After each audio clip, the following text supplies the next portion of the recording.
Hello everyone, welcome to EduTap. So in today's 10 minute a day series, we are going to discuss the banker customer relationship part 2. तो हमने कल discuss किया था कि bank और customer के बीच में डेटर और क्रेडिटर का रिलेशनशिप बनता है. कुछ सिचुएशंस में बैंक डेटर होता है, कुछ सिचुएशंस में जो कस्टमर है वो क्रेडिटर की कैटेगरी में फॉल करता है.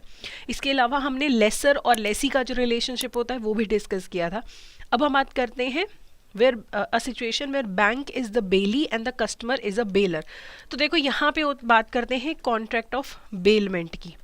बेलमेंट का मतलब होता है जब आप किसी पर्सन को कोई सामान डिलीवर करते हो for a specific period for a specific purpose, जिसके बाद आपको वो सामान उसने वापस देना होता है, आपके जो भी कंडीशंस है उसके अकॉर्डिंगली काम करना होता है. मान लो मेरी गाड़ी ख़राब है तो मैंने अपनी गाड़ी मैकेनिक को दे दी कि इसको 10 दिन में ठीक करके मुझे वापस दे देना. तो यहाँ पे मैं कोई ओनरशिप नहीं ट्रांसफ़र कर रही हूँ, मैं एक लिमिटेड पीरियड के लिए सामान उनको दे रही हूँ. तो हमारे बीच में जो कॉन्ट्रैक्ट होगा मेरे और मैकेनिक के बीच में, that will be a contract of bailment. तो अगर आप अपना कोई वैल्यूएबल सामान बैंक को देते हैं, जैसे कोई घर के कागज़ हैं, कोई इंपॉर्टेंट डॉक्यूमेंट्स हैं, आप बैंक को देते हो कि ये आप अपने पास सेफ्टी पर्पस के लिए रख लो इतने समय के लिए, तो बैंक और कस्टमर के बीच में भी कॉन्ट्रैक्ट ऑफ बेलमेंट हो सकता है. जो पर्सन सामान डिलीवर कर रहा होता है उसे बेलर बोला जाता है, जिसे सामान डिलीवर किया जाता है वो बेली है. तो हम एज अ कस्टमर सामान बैंक को दे रहे हैं तो हम बेलर हैं, और जो बैंक है वो बेली की कैटेगरी में फॉल करता है. उसके बाद आता है प्लेज. प्लेज का मतलब होता है bailment for the purpose of loan. देखो अगर मुझे लोन चाहिए, मैं अपने गहने बैंक के पास गिरवी रखती हूँ जिसके बदले में बैंक मुझे लोन देगा. तो यहाँ पे भी क्या हो रहा है, एक स्पेसिफिक पर्पस के लिए मैं कोई चीज़ बैंक को दे रही हूँ, लेकिन यहाँ पे वो पर्पस जब लोन होता है ना, तो ऐसे टाइप की बेलमेंट को प्लेज बोलते हैं. तो प्लेज में क्या होगा, मैं अपनी मूवेबल प्रॉपर्टी जो इधर से उधर जा सकती है, जैसे मेरे गहने यहाँ से उठा के मैं बैंक को दे सकती हूँ, मूवेबल प्रॉपर्टी है, वो मैं बैंक को दे रही हूँ. बैंक की पोजेशन में रहेगा वो सामान कि जब मैं लोन चुका दूंगी तब आप मुझे मेरे गहने वापस दे देना. तो मैं सामान गिरवी रख रही हूँ, तो मैं प्लेजर हूँ, जो कस्टमर है वो प्लेजर है, और बैंक के पास गिरवी रखा जा रहा है तो बैंक प्लेजी है. जब मैं लोन चुका दूंगी तो बैंक मेरे गहने मुझे वापस कर देगा. अगर मैं लोन नहीं चुका पाती हूँ तो बैंक मुझे नोटिस भेज के वो गहने बेच देगा और अपना पैसा रिकवर कर लेगा. तो प्लेज भी क्रिएट होता है. सिमिलर कॉन्सेप्ट है हाइपोथिकेशन का. प्लेज में क्या था, गहने किसकी पोजेशन में चले गए थे, जो मेरी मूवेबल प्रॉपर्टी थी किसकी पोजेशन में चली गई थी, बैंक के. हाइपोथिकेशन में मुझे लोन चाहिए लेकिन जो पोजेशन है वो मेरे पास ही रहेगी. मान लो मैंने अपनी गाड़ी गिरवी रख के बैंक से लोन ले लिया, गाड़ी क्या है, मूवेबल है.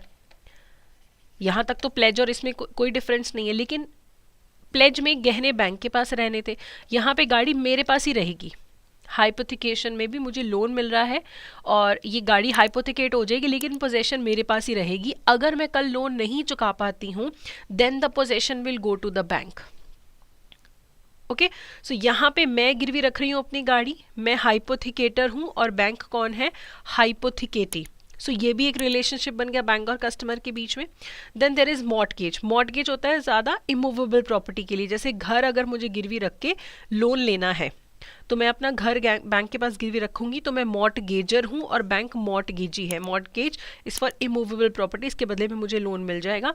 बहुत सारे टाइप्स के मॉर्टगेजेस होते हैं जो हम फ्यूचर में डिस्कस करेंगे, but basic you understand कि mortgager the customer and the mortgagee is the bank. Then there is a relationship of advisor and client.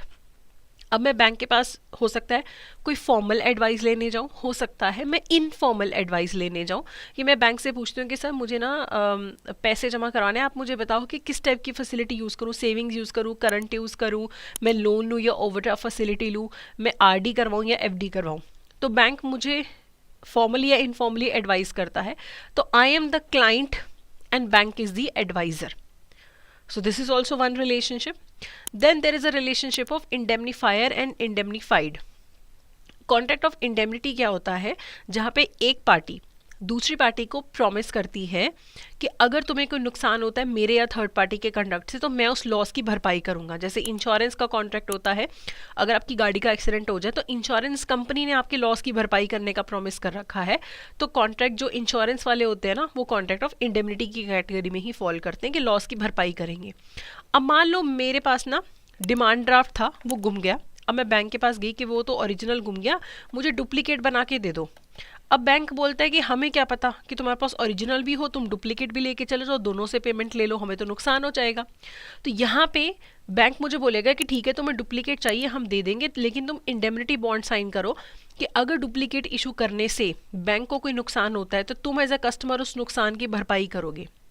तो बैंक और कस्टमर के बीच में भी कॉन्ट्रैक्ट ऑफ इंडेमनिटी हो जाता है, जिसमें कस्टमर इज द इंडेमनीफायर जो बोल रहा है कि मैं लॉस की भरपाई करूंगा, and bank will be the indemnified और द इंडेमनिटी होल्डर जिसके नुकसान की भरपाई होगी। तो जब भी आपको बैंक से डिमांड ड्राफ्ट का डुप्लीकेट चाहिए, एफडीआर का डुप्लीकेट चाहिए, तो बैंक आपसे इंडेमनिटी बॉन्ड साइन करवाता है ताकि बैंक का कोई लॉस अगर फ्यूचर में होगा तो कस्टमर उसकी भरपाई करेगा।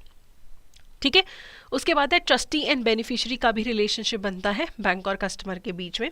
देखो ट्रस्ट बनाने की ज़रूरत पड़ जाती है कई बार। नॉर्मली अगर हम सिर्फ ट्रस्ट का कॉन्सेप्ट देखें तो अगर एक पर्सन है वो अपनी प्रॉपर्टी खुद से नहीं संभाल पा रहा है, ये बहुत बुजुर्ग है, वो चाहता है कि उसकी प्रॉपर्टी उसके बच्चों को मिल जाए फ्यूचर में, लेकिन अभी बच्चे छोटे हैं, तो वो एक ट्रस्ट क्रिएट कर देता है कि जब तक ये बच्चे 21 साल के नहीं हो जाते, ये ट्रस्टी जो होगा ये ट्रस्ट की प्रॉपर्टी को संभालेगा, एडमिनिस्टर करेगा इन बेनिफिशरीज के बिहाफ पे। ओके, तो trustee and beneficiaries.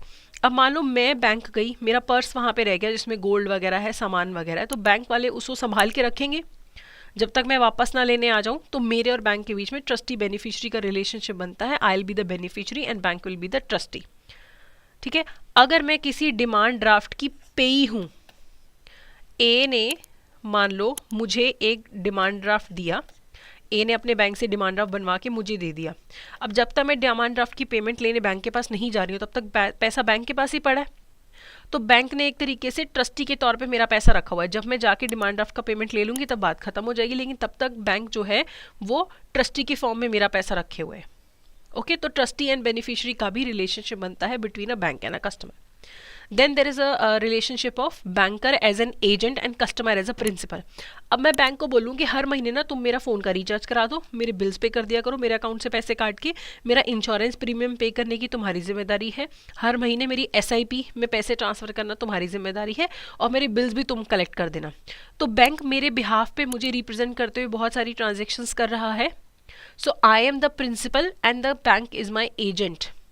Agent principal को रिप्रेजेंट करते हुए उसके बिहाफ पे ट्रांजेक्शन्स करता है। तो सेम यहाँ पे बैंक मेरे बिहाफ पे कर रहा है, तो bank is the agent and customer is the principal. तो आपको याद रखना है ये वाला table, it's extremely important. Regularly पिछले 3 पेपर्स में से तो 2, 3, 4 क्वेश्चन ऐसे आ ही रहे हैं बैंकर और कस्टमर रिलेशनशिप से, कि अगर आप पैसे बैंक में जमा कराते हो तो bank is the debtor and you are the creditor. अगर बैंक आपके बिहाफ पे आपकी चेक्स कलेक्ट करता है तो बैंक एजेंट होता है, आप प्रिंसिपल होते हो। ठीक है, अगर आप गलती से सामान बैंक में भूल जाते हो, बैंक आपका सामान संभाल के रख लेता, तो बैंक क्या हो जाता है, ट्रस्टी, आप हो जाते हो बेनिफिशियरी। अगर आप पेई हो डिमांड ड्राफ्ट के तो bank is the trustee and you are the beneficiary. अगर आपने डिमांड ड्राफ्ट इशू करवाया है तब बैंक डेटर होता है और आप क्रेडिटर होते हो। तो ऐसे ये पूरा आपको पता होना चाहिए ये टेबल, इसमें से हर साल क्वेश्चन आ रहे हैं तो इसको डिटेल में पढ़ लेना। इसके अलावा एक होमवर्क क्वेश्चन है, इसका आंसर आप मुझे कमेंट सेक्शन में दीजिएगा। Which are the following best describes the role of indemnifier in an indemnity contract. तो जो हमने कॉन्ट्रैक्ट ऑफ इंडेमनिटी की बात करी है तो उसके बेसिस पे आपको मुझे बताना है कि इंडेमनीफायर का क्या रोल है और इंडेमनिटी के कॉन्ट्रैक्ट में क्या होता है, इंडेमनीफायर का रोल, ये आपको मुझे बताना है। इसका आंसर आप मुझे कमेंट सेक्शन में ज़रूर दीजिएगा। बाकी आपको कोई भी डाउट हो तो आप ज़रूर पूछ सकते हैं। आप हमारी ईमेल आईडी पे हमें मेल कर सकते हो, इस नंबर पे भी आप कॉल कर सकते हो। हमारे कोर्सेज चेक करने के लिए आप edutab.co.in पे जाके भी चेक कर सकते हैं। So that's it for today, thank you so much.